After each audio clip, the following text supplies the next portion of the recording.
All right. Thanks for coming, Geronimo. It's good to have you, brother. Thank you for having me.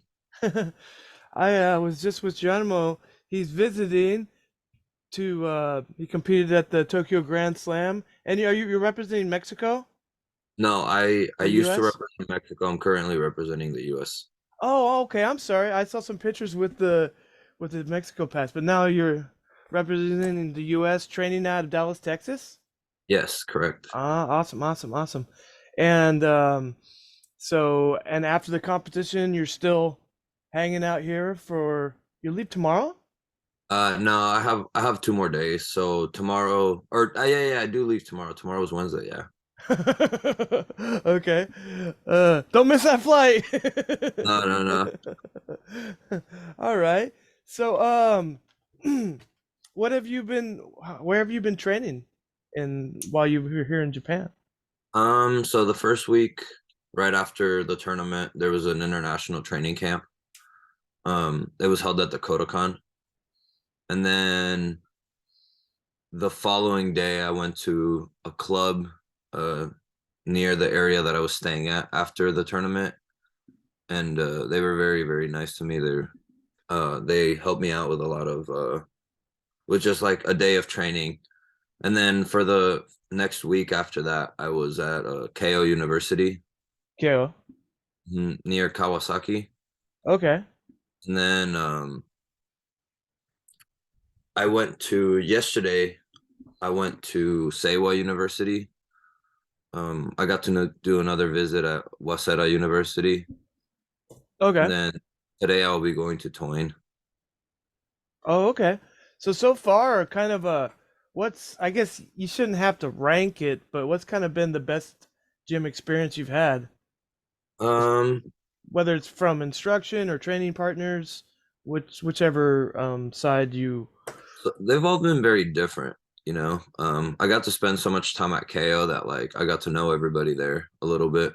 Mm-hmm. Um, Everybody was very nice, very inviting. Oh, I got a black screen. Everything good? Yeah. Okay. Yeah. Everything's cool. Um, yeah, everybody was very inviting. Very. It was very nice to feel like they're kind of including you and everything, you know. Mm-hmm. Um, but yesterday at Sewa, I think I had the most training partners I have had Mm-hmm. since I got here. Um, and I mean, it was literally how people talk about training in Japan. You know, they say that you get up from your round, and everybody, you got five people um, bowing and asking you for another round. Um, and then at Waseda, it was a combined practice between KO and Waseda. So you know, we had a mix of partners, and I got stuck with the heavier guys that day, but that's part of everything here, you know. Well, see, I was wondering about that. Like, being in Japan, do you have trouble finding bigger guys to train with? Oh no, not at all. Not at all. No. Okay. Well, I mean, I guess if you're going to actual competitive gyms, that's not as much of an issue rather than you're just at a, normal like dojo. Yeah, I mean, there's no issue finding bigger guys. Japan has plenty of them, and I mean, there's so many judo players everywhere that it it's so easy just to find anybody close to my size. Because I'm also, even though I look a little bit bigger maybe than I am, I'm only 90 kilos, so I can work out with 81s. I can work out with hundreds.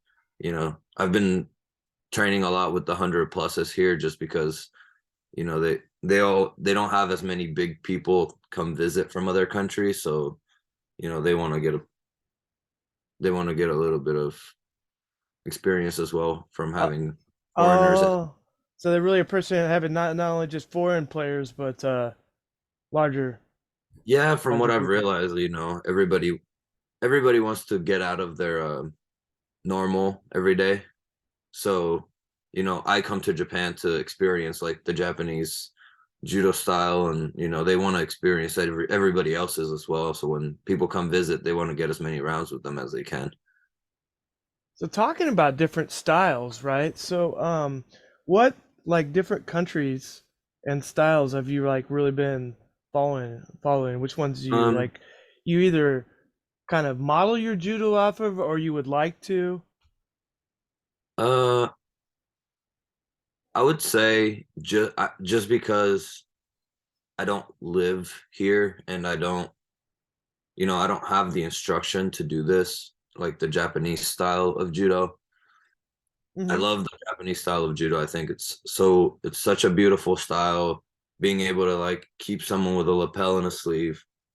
However, it's very hard to model after if you're not training here because Uh, it, it's something you need to do every single day, and it's just so hard whenever you don't have someone that is coaching you through that position. I see. So it's not necessarily a move itself, but kind of a way of handling your taisabaki or your movement setup. Huh. Yeah, it's pretty it's more of a like a way of standing and like looking for your throws that kind of like create the style, I guess, and the way you grab someone. So Right. So instead of like grabbing and trying to suppress them or control them, you're like want them to move to open up so they can exactly, make mistakes. exactly. Like which is kind of like I don't know, very different from I don't know what famous style. Like Europeans? Yeah, yeah, yeah, exactly. So I mean you got, and within Europe, obviously you got like the eastern part of Europe, and then you got the western part of Europe, you know, and those styles even differ quite a bit. Mm-hmm. Um, because one is, because the eastern part of Europe has a lot of influence from wrestling and belt wrestling and like their national uh type of sport, because a lot of these places have like they call them like jacket wrestling or something like that. A lot of countries have that, so they take a lot of influence from those sports into judo. Okay, I see. So they almost have kind of like a different philosophy of how you break somebody down or how you set something up. Exactly. Yeah. But I think the judo rules are probably like, because if somebody falls down, of course, you know, that's not really a point like a wrestling style to break somebody down so they ball up. The style of you have to make them open up so you can turn them and expose them, right? Exactly. Now, in a lot of the belt wrestling events or the jacket wrestling or, all these type of wrestlings that a lot of these countries have that are like Northern Asia, like Western North Asia, I guess, and then Eastern Europe kind of like have a lot of these wrestling events that regardless of how you get someone down, the point is just to get them down. So that's Ah, a lot of like you see a lot of that influence in judo that they don't really care on how they get you down. They're just trying to get you down. ah, I see. So, what style do you? I guess you already said the Japanese style because it's supposed to be more efficient, clean, and effortless. Yeah, Um, I don't think I could ever model my judo like just like the Japanese style, just because it's so hard for me to do that. I guess like I don't know, like being from Mexico and then training in the US now and competing for the US, it's very hard to, I guess, develop like a set style because I have to travel for my training, you know. hmm There's a lot of traveling involved for training, due to the, lack of training partners that there is in the US. And it's not that the training partners I have in the US aren't good. It's just you have five or three, and you need a little bit more like diversity within. I see, like a regular team that like you practice every day. You have a standard, develop like a whole Yeah, they're culture. very small teams, so I mean, I have, maybe 6 people at home that I'll do randori with, hmm and 6 people is, it's great to have those 6 people, and I appreciate having those 6 people. However, you come to a place like Japan, and you have a room of 50, 60 guys that are going to do randori with you. Yeah, So totally different you can experience. go a month without repeating a training partner. Oh, I see. So that really gets you game for like like world level competition. Exactly. Yeah, because if you, I guess if you know the same people, I'll be like, oh, I'm not gonna do this move on Dave. He always counters me. I'll do Exactly. that, this, and then, but you totally can't do that. Like in a competition, sometimes I found like I like block off all the techniques I can't do, but then I find out, oh, this person sucks at this. Just at like whatever level competition, be like, I should have tried that move. But yeah, But yeah. oh, cool. Um, so I let's see, I got a couple examples like of different countries and their style of judo. I believe we have Georgian and a Yeah. Mongolian. Okay. Yeah. So why don't you talk us through what's happening here? Yeah. I mean, like I said, I've experienced some of these styles before. Um the Mongolian, for example, it's like I said, they have a lot of influence from their belt wrestling. So they look a lot for like getting inside, Like is stepping between the legs to be able to pick up. They look for the belt grip as you see whenever the guy has the belt grip right now already. yeah. Um, they look a lot for that, and they look a lot to get you lifted up so they can get their hips in. Whoa. What country did he just throw? I don't. Uh, I Oh, he believe, wasn't Japanese. France. yeah, Well, so that's crazy because it looks like, oh, this guy's got this, high, deep back grip, but he it's like he uses his own grip to launch him. exactly. But as you can see, if you repeat the video, he steps straight in the middle in order to be able to get the lift from the front. Okay, and so they call it uchimata, but really it's a lift, and you just kind of bump it over with your knee, huh? Right. It's kind of like a knee lift almost, like you're lifting something with your knee. I always thought of it like I don't know if you ever. I mean, I grew up on a farm. We would have to pitch up hay bales, and they would say like, you get it up here, and then you have to use your knee to like launch it up there. But I don't know. Yeah, I mean, I guess it would be very similar, but Mongolians take this from the from the belt wrestling that they have in Mongolia. They have a huge tournament every year. It's like 600 something people that compete in the tournament. And it's Nadam, sorry, Nadam.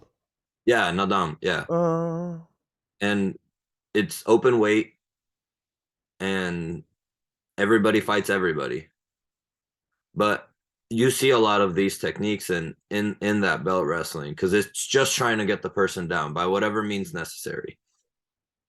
right, and it's like open area, right? No borders. Right. Yeah, It's just on grass. and you fall and you're done. Oh wow, Exactly. cool. Um, right, So and so you've you competed see a against lot of that Mongolians, and influence. they did similar things, huh? Yeah, I mean, a lot of the Mongolians, they started probably with Mongolian belt wrestling and then found judo or did judo and then somehow, participated in the belt wrestling as they started doing judo. But everybody does something around these lines when it comes to like the Mongolian team. They want to get close, they want to get you up up and off the ground. But as far as technique, I mean, that's not technique. You have to just be really just brick shit house strong too, don't you? There is a certain technique to it. There was a one of the guys that was coaching me for a while. He he's Mongolian. He was a bronze medalist in the Olympics, but there is a certain technique to the lift, um, and there is so much power behind it. Like the Mongolians have so much power when it comes to their lifts, and you feel it as soon as they get close. You feel the power on their hips. Oh, so you can immediately it's like, oh, I'm not gonna try this. Maybe maybe you You want to feel keep them how away, strong do their hips are. coachy, kind of like spread them out, but don't like just run in for a hip throw. Oh yeah, I mean these guys have like super powerful hips. they want to be close. They're comfortable being close. Hmm. Okay. And then we got Lasha from Georgia, right? Yeah. Lasha's a very like Lasha has a very unique style, I would say. Okay. He Even loves getting amongst Georgians, he's unique. I would say so. He's a little bit more like he he like pushes the Georgian style a little bit even further, you know. He loves getting Okay. that like super deep top grip, either down your back or he just goes across your body. And he sinks his weight first. And it's so hard. I mean, it's so hard to be able to move a person that is so low to the ground just because it becomes dead weight and it's hanging from you, you know? Okay. That's what you were telling me about in Nagasawa. The guy when he hangs Yes. off of your arm, and like you have to hold him up because if you bend your knees a little bit, he can turn you. Yeah, and Like, I mean, you're gonna see it, I'm sure, in these videos, like it is so hard, you know, just you see how automatically like the guy goes down, but it's so hard to he sinks his body and then he just gets the over the top grip. But replay that one again. He gets down the back as you can see. So automatically he goes his I mean that's what everybody knows he's looking for that. However, it's very hard to stop because he gets down the back as much as he can and then just goes for either forward or he takes you back with a Sasai or well, Sumi it's Gaeshi amazing type because of. it's like right after, as soon as he gets that, it's like he knows. Yeah. And again down the back and then he sinks his body as you can see. Oh, this time he turns it into more of a makikomi, Exactly. so he can lift or he can turn you down. Yeah, but like I said, he sinks, so it becomes very hard for the opponent to to get anywhere, and it's hard to move whenever you have a dead body hang. I mean, like a dead body weight hanging from your shoulder. Well, right, like when you got to take your friend out of the bar when he's had too many, you know. Yeah, I If mean they're just sagging, it's like really hard to pick up. But if you actually resist, like, it's easy that's to when pick he them goes up, in. right? Yeah, I mean he's just waiting for your reaction in order to go either for Ouchi or he's gonna do, you know, the Cabarelli or he's gonna go for Makikomi. But he also has a very nice Koshiguruma. So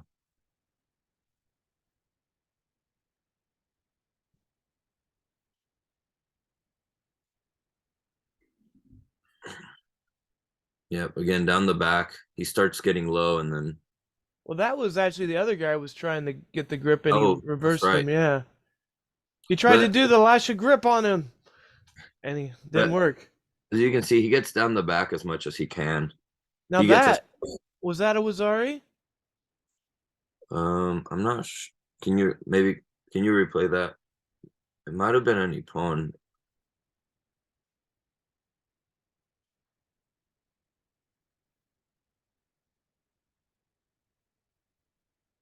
Oh, so that was almost like a Koshiguruma, but he had his hand on the other side, I think. Huh. Yeah, I mean he has he has a lot of these like throws where he just gets down the back and then launches his body forward. Cool. Let me see here. All right. So I'm is it okay if we start the meeting over real quick because I'm gonna run out of time? Can we have a break Yeah, from our that's fine. sponsor?